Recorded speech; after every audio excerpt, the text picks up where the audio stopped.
Hi friends, शाही पाठशाला YouTube channel पर आप सभी का बहुत बहुत स्वागत है। हम लोग स्टैटिक्स के प्रश्न को प्रैक्टिस कर रहे हैं और इसी कड़ी में आज हम लोग प्रैक्टिस करने वाले हैं 68वें बीपीएससी मुख्य परीक्षा के क्वेश्चन नंबर 7 के अथवा को 7 और को। इससे पहले हम लोगों ने 68वें बीपीएससी के 7वें प्रश्न को बना लिया है। जैसा आप लोगों को पता है कि 68वें बीपीएससी से ही बीपीएससी का पैटर्न जो है बहुत अधिक बदल गया था और 69वीं परीक्षा तो अभी आपने दिया ही है, आपने देख ही लिया होगा कि क्या हाल है। इसलिए बीपीएससी के मुख्य परीक्षा हो या बीपीएससी का प्रारंभिक परीक्षा हो, दोनों के तैयारी के लिए आपको नए तौर तरीके, नए पैंतरे आजमाने होंगे। मुख्य परीक्षा के प्रश्न अथवा प्रारंभिक परीक्षा के अनुरूप आपको भी अपने आप में बदलाव लाने पड़ेंगे। तो आइए देखते हैं कि मुख्य परीक्षा के प्रश्न में क्या बदलाव था। तो यहाँ से प्रश्न शुरुआत करते हैं। प्रश्न की शुरुआत है, लाइन ग्राफ है। क्वेश्चन नंबर 13 हो गया है, जबकि 13 नहीं होगा, क्या होगा? 7 का अथवा है, ठीक ना। ये क्या है? 13 के बदले 7 का और है। प्रश्न है, निम्न ग्राफ का ध्यानपूर्वक अध्ययन कीजिए और नीचे दिए गए प्रश्नों के उत्तर दीजिए। ग्राफ में दिया गया है क्या? तो वर्ष 2001 से 2006 की अवधि के दौरान कंपनियों एबीसी और डीईएफ द्वारा अर्जित प्रतिशत लाभ को दिखाया गया है। तो जैसा आप देख रहे हैं लाइन ग्राफ में, जो रेड कलर का लाइन ग्राफ है, मैं जो पेन चला रहा हूं, ये कंपनी एबीसी का लाइन ग्राफ है। वहीं ग्रीन कलर का जो लाइन ग्राफ है, ग्रीन कलर का जो लाइन ग्राफ है जो मैं आपको दिखा रहा हूं, ये क्या है? कंपनी डीईएफ का लाइन ग्राफ है। यदि बात करो 2001 में डीईएफ के लिए ग्रीन कलर के लाइन ग्राफ की, तो देख पा रहे हैं कि इसका लाभ प्रतिशत जो है नीचे से ऊपर के क्रम में है, कितना है? 50%। वहीं 2002 की बात करूं तो लाभ कितना है? 40%। 2003 में यदि बात करूं तो लाभ प्रतिशत कितना है? 55%। 2004 में यदि बात करूं तो लाभ प्रतिशत कितना है? 65%। 2005 में तो 5 में घटकर फिर 55 हो गया है और 6 में थोड़ा सा बढ़ करके कितना हो गया है? 60 हो गया है। तो ये था हमारा डीईएफ के लिए विभिन्न वर्षों में लाभ प्रतिशत। इसी प्रकार से यदि मैं बात करूं कंपनी एबीसी के लिए, रेड लाइन ग्राफ पर ध्यान दें, 2001 में कंपनी एबीसी का जो प्रतिशत लाभ था वो कितना था? 45। 2002 में 50, 2003 में 60, 2004 में 65, 2005 में 65 नहीं है, 2004 में ये हो गया आपका 55, 2005 में कितना है? 70 है, 2006 में कितना है? तो फिर से 55 है। तो इस प्रकार से लाइन ग्राफ को हम आपने समझ लिया है।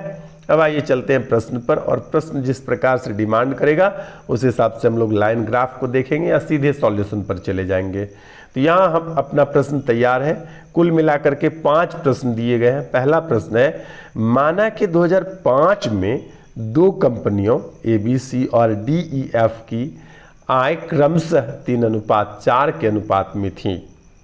प्रश्न में मतलब लाइन ग्राफ में ऐसा कोई अनुपात नहीं दिया हुआ है, लेकिन मान लिया, प्रश्न ने ही मान लिया कि दोनों कंपनी की जो आय है 3:4 के अनुपात में थी।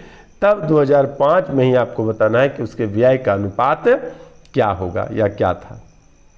ठीक है, तो यहाँ पर एक चीज समझना बहुत जरूरी हो जाता है। वो क्या जरूरी हो जाता है? तो वो जरूरी ये हो जाता है कि यदि किसी कंपनी के सेंस में बात करें और किसी दुकानदार के लिए बात करें, तो दुकानदार में क्रय विक्रय हम लोग खूब करते हैं और कंपनी में क्या होता है? आय व्यय हो जाता है। तो यहाँ पर बहुत कन्फ्यूजन होता है। इसलिए और जब सूत्र की बात आती है तो बुक जो है वो नए टाइप का एक सूत्र लिख देता है, वो याद रखना हम लोगों के लिए बहुत मुश्किल हो जाता है। तो मैं जो अभी बताने जा रहा हूँ इस पर ध्यान से समझिएगा। आपको एक दुकानदार की तरफ भी समझ सकते हैं जिसमें क्रय विक्रय होता है। तो दुकानदार वाला और जो कंपनी वाला है, दोनों के बीच आय व्यय और क्रय विक्रय को रिलेट कर लेते हैं अभी, बाकी हम लोग कभी भी गड़बड़ नहीं करेंगे। आइए, तो आय का मतलब क्या है? इनकम से जो आएगा आपके पास। कंपनी के हिसाब से मैं अभी बता रहा हूं। जैसे एक कंपनी है ए, ठीक ना, तो ये क्या करता है ना, व्यय कल कंपनी में सबसे पहले व्यय होता है, यानी खर्च। वस्तु के प्रोडक्शन लागत को व्यय कहते हैं। वस्तु का जो उत्पादन लागत है वो क्या है, व्यय है। और तैयार वस्तु को जो मार्केट में बेचने से आपको पैसा मिलता है, उस पैसे को, वस्तु को बेचने के बाद जो कंपनी वाले को पैसा आता है उसको इनकम कहते हैं, आय कहते हैं। ठीक है, यानी कि यहाँ जो इन्वेस्टमेंट है, यहाँ जो व्यय है, ठीक ना, ये यहाँ जो इन्वेस्टमेंट है, व्यय है, किसी दुकानदार के सेंस में वो क्रय मूल्य के बराबर होता है। व्यय क्या हुआ, क्रय मूल्य की तरह।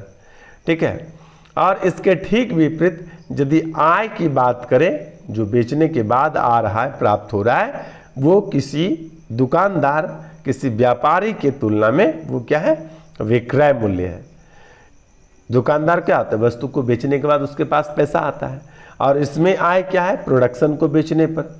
तो वर्ड का डिफरेंस है, बाकी अब सभी सूत्र आप क्रय मूल्य विक्रय मूल्य वाला लगा सकते हैं और उसी नियम से बनेगा भी। यहाँ पर फिर से एक बार प्रश्न को मैं आपको याद दिला दूं, इनकम के लिए अनुपात दिया हुआ है और एक्सपेंडिचर के लिए जो है, एक्सपेंडिचर इसको नहीं बोलेंगे, इन्वेस्टमेंट के लिए अनुपात आपसे पूछा जा रहा है। तो देख लेते हैं 2005 में जो है दोनों कंपनी के लिए प्रतिशत लाभ क्या है। 2005 यहाँ पर है 2005, और दोनों कंपनी, यदि DEF की बात करूं तो इसका है आपका लाभ प्रतिशत 55, और ABC की बात करूं तो लाभ प्रतिशत है 70। आइए चलते हैं सीधे प्रश्न की व्याख्या पर।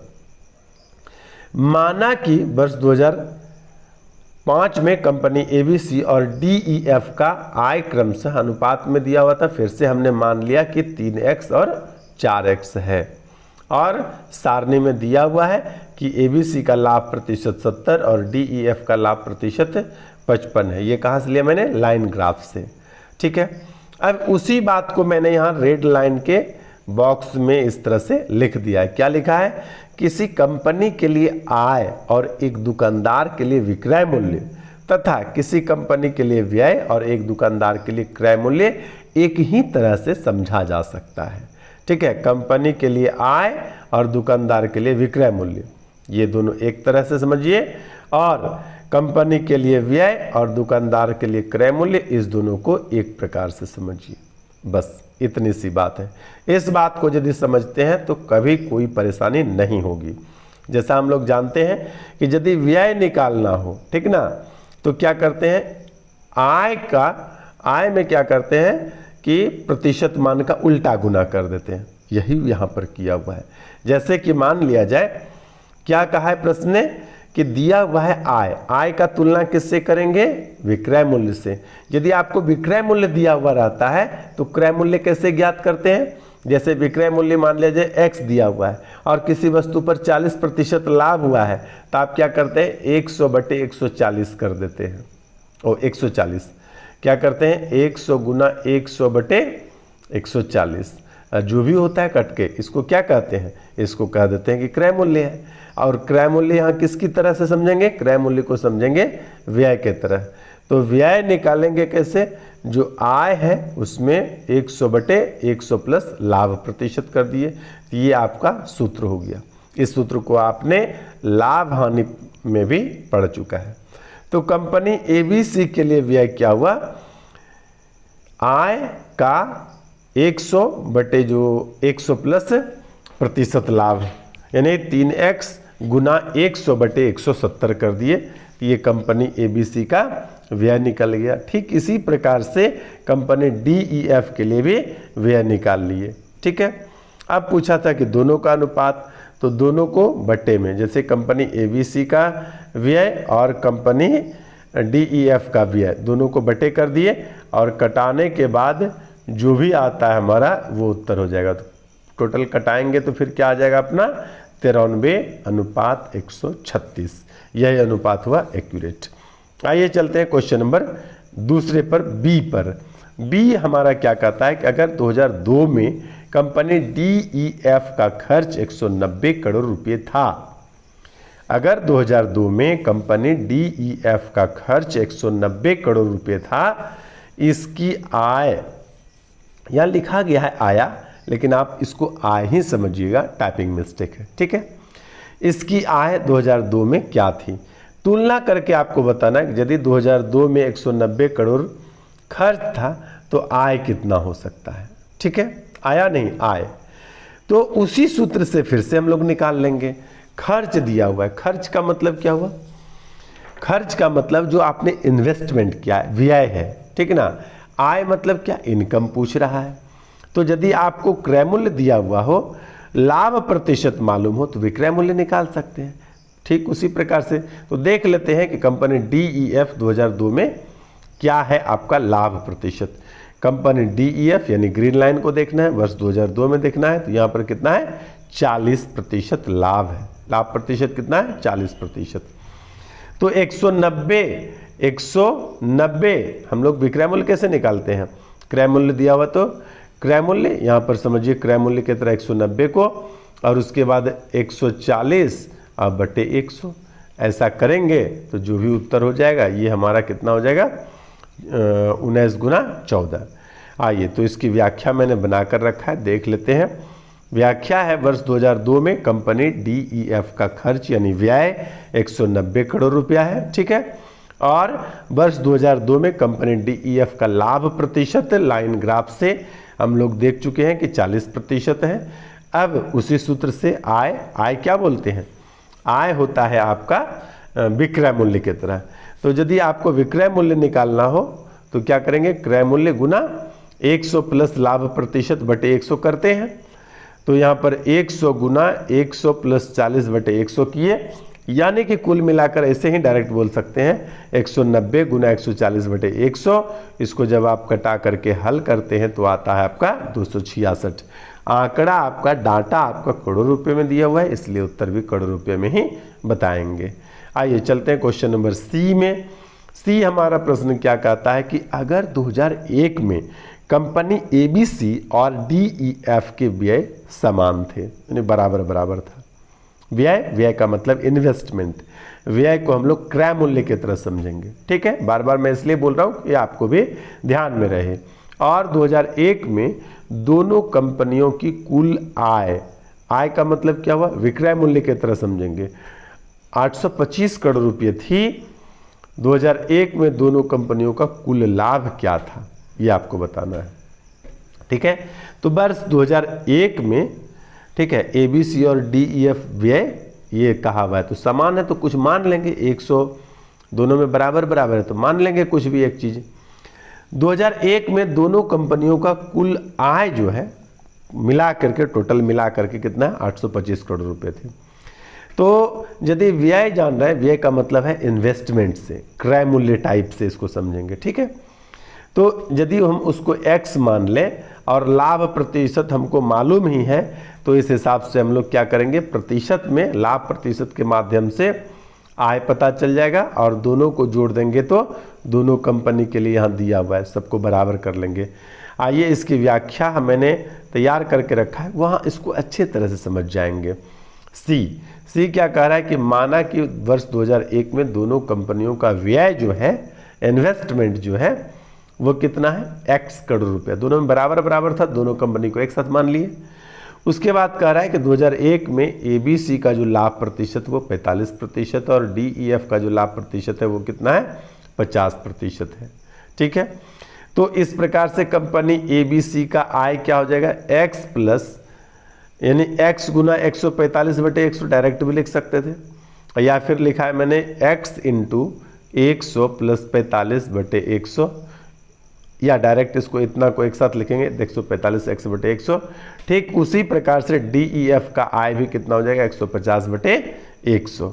अब कह रहा था कि कुल आय जो है वह 825 है, तो ABC का आय प्लस DEF का आय दोनों जोड़ दिए तो 145 x बटे 100 प्लस 150 x बटे 100, यहाँ देखिए दोनों को जोड़ दिए हैं और प्रश्न में दिया हुआ है कुल आय 825 करोड़ रुपए थी।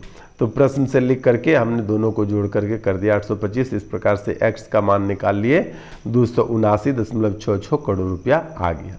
अब x का वैल्यू यदि हमको प्राप्त हो गया है तो कुल आय भी निकाल सकते हैं, इसमें x का वैल्यू रख देंगे, इसमें x का वैल्यू रख देंगे, निकाल लेंगे। या फिर इसी सूत्र के मदद से हम लोग क्या करेंगे कि प्रतिशत लाभ प्राप्त कर लेंगे और दोनों को जोड़ करके कुल लाभ बता देंगे। आइए क्या करेंगे कि कंपनी ABC का लाभ हम लोग जानते हैं कि x का 45% निकालेंगे तो शुद्ध लाभ निकल जाएगा। x का मान हम लोग पिछले पेज में देख लिए कि निकाल चुके हैं 279.66 और 45% का मतलब है 45/100। जब इसको आप गुना भाग करके हल करेंगे तो आ जाएगा 125.84 करोड़ रुपये। उसके बाद क्या है कंपनी DEF का लाभ, तो व्यय का जितना आपने इन्वेस्टमेंट किया है व्यय का 50% निकाल लेंगे, लाभ प्रतिशत है और व्यय हमको पता चल गया है, यानी 279.66 का 50%। इसको जब कटा करके गुना भाग करके हल करेंगे तो ये कितना आ जाता है 139.84 करोड़ रुपये। अतः दोनों कंपनी का कुल लाभ बराबर कितना हो गया, इस लाभ और इस लाभ को जोड़ करके बता देंगे कि 265.8 करोड़ रुपया हो गया है लाभ। बहुते पैसा हो गया। आइए चलते हैं अगला क्वेश्चन। अगला क्वेश्चन क्या है, तो अगला क्वेश्चन चौथा है डी। क्या कह रहा है कि वर्ष 2004 में कंपनी ABC की आय 750 करोड़ रुपये थी, ठीक ना। 2004 में कितना था 750। इसका खर्च 2004 में क्या था। देखिए आय का मतलब क्या हुआ, आय का मतलब विक्रय मूल्य की तरह सोचेंगे, ठीक ना। आय का मतलब विक्रय मूल्य की तरह। तो आय आपको दिया हुआ है, यदि इसमें प्रतिशत लाभ के कुल मूल्य से उल्टे से गुना कर देंगे तो फिर क्या निकल जाएगा, व्यय निकल जाएगा। तो खर्च का मतलब व्यय से है, व्यय का मतलब है क्रय मूल्य से, ठीक है। तो क्या करेंगे 750 देख लेते हैं। 2004 में ABC का प्रतिशत लाभ कितना था, 2004 हो गया। ABC का लाभ प्रतिशत कितना है तो 55 है। आइए सीधे चलते हैं हल पर और C के बाद ये D आ गया। क्या कहता है कि वर्ष 2004 में कंपनी ABC का आय प्रश्न में दिया हुआ है 750 करोड़ रुपये और ये सारणी से लिया गया कि 2004 में कंपनी ABC का लाभ प्रतिशत कितना है 55 है। अब उसी सूत्र से व्यय को व्यय कहिए या खर्च कहिए, आय में उल्टा गुना, यही कहे कुल मूल्य का उल्टा गुना। तो आय गुना 100/100 प्लस 55 कर दिए, यानी 750 गुना 100/155 और इसी को आप हल करेंगे तो क्या आ जाएगा 483.87 करोड़ रुपया।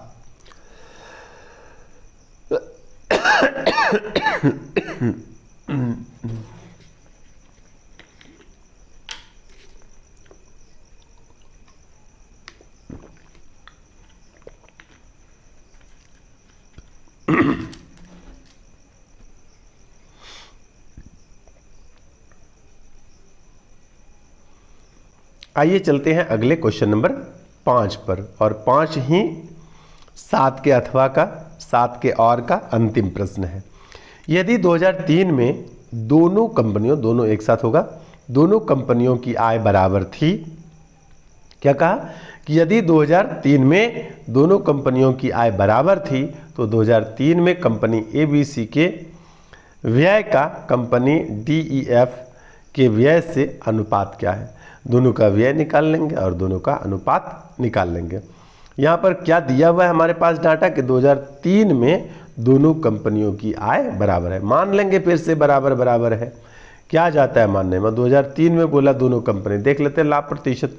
2003 में दोनों कंपनी यदि देखिएगा तो एगो 60 एगो 55 है, ठीक है। ABC 60 है और DEF 55 है। आइए यहीं पर है इसका सॉल्यूशन। क्या कह रहा है कि माना दोनों कंपनियों की आय, मान लिए जैसा मैंने कहा पीछे भी कि मान लेते हैं दोनों बराबर बराबर है तो दोनों को एक के साथ मान लेंगे। माना दोनों कंपनियों की आय बराबर X है, ठीक है। अब वर्ष 2003 में कंपनी ABC और DEF का जो लाभ प्रतिशत है ये सारणी से टेबल से देख लिया है हम लोगों ने, 60% और 55% है, ठीक है। अब ABC का व्यय कितना होगा, तो व्यय निकालने के लिए हम लोग जानते हैं कि आय में होल वैल्यू के उल्टे से गुना कर देंगे, यानी x प्लस 100/160 ऐसा, यानी 100x/160, ठीक इसी प्रकार से कंपनी DEF का व्यय भी हम लोग याद कर लेंगे। कैसे?